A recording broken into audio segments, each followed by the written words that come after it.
आप बताओ आपने क्यों सारे पोर्ट अंबानी को दे दिए? आप बताओ आपने सारे के सारी जितना जो गैस बेसिन है जहाँ से तेल के कुएं वो सारे के सारे अंबानी को क्यों दे दिया? आपने सारी चीज़ें तो उन पे बांट दी। आप आर्थिक समानता की बात करें, गरीब और गरीब होता जा रहा है, अमीर और अमीर हो गया है, और अमीरों के अंदर भी केवल चंद लोग जो आपके मित्र हैं वही अमीर होंगे, बाकी सब गरीब होते चले जाएंगे। देश में आर्थिक समानता की बात करी, हिंदू और मुसलमान की बात छोड़ दीजिए आप, ये तो हिंदू और मुसलमान के अलावा इन पर बात ही नहीं होती। मेरे साथ है कांग्रेस के वरिष्ठ नेता पूर्व विधायक इमरान मसूद जी, उनसे बात करेंगे।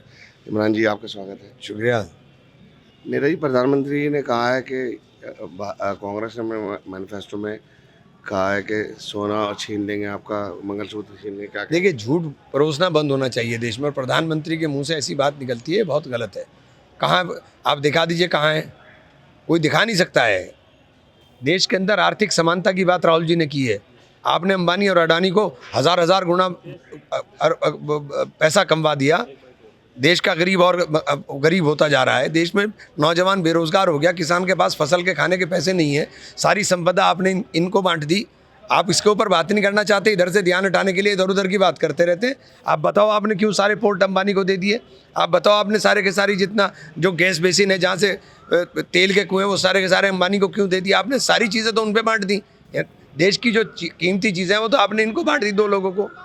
प्रधानमंत्री जब चुनावी रैली के सहारनपुर आए थे तब भी उन्होंने कहा था कि कांग्रेस के मैनिफेस्टो में मुस्लिम लीग का अक्स नजर आ रहा है। कहाँ नज़र आ रहा है? कहाँ नज़र आ रहा है?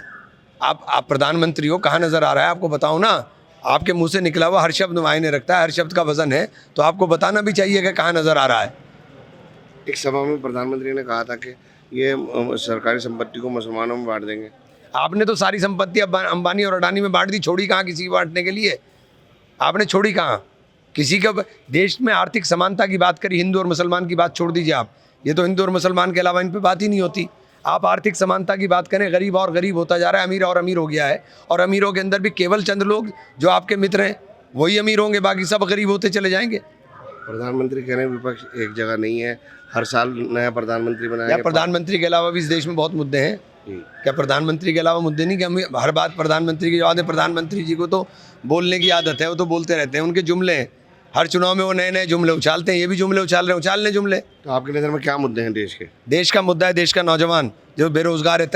83% डिग्री पोस्ट ग्रेजुएट जो है वो बेरोजगार डिग्री लेकर के बैठा हुआ, उसके ऊपर बात करें। देश का किसान जिसकी हाल आपने ख़राब कर दिया। 22 के अंदर आय दुगने का वादा करा था, लेकिन आपने आय दुगना तो छोड़ दीजिए, उसकी लागत मूल्य नहीं निकल रहा।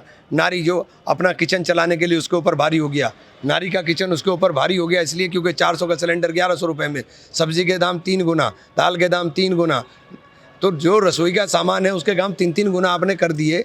आप उस पर ऊपर बात नहीं करोगे, आप व्यापारी पे बात नहीं करोगे। जीएसटी के नोटिस दे करके, इनकम टैक्स के नोटिस दे करके आपने छोटे व्यापारी को तबाह और बर्बाद कर दिया। आप केवल अंबानी और अडानी के लिए सरकार चला रहे हो, अंबानी और अडानी, इसके अलावा कुछ है नहीं। आपकी सरकार अगर बनती है तो ये नौजवानों के लिए क्या रहेगा? हमारी सरकार ने पहले दिन कह दिया कि हम हर नौजवान को नौकरी देना, सरकार को हक देंगे, उसका कानूनी हक देंगे कि नौकरी मिले उसको, पक्की नौकरी। तो ये थे इमरान मसूद जी, कह रहे हैं कि प्रधानमंत्री जो कहते हैं वो पूरा नहीं करते हैं।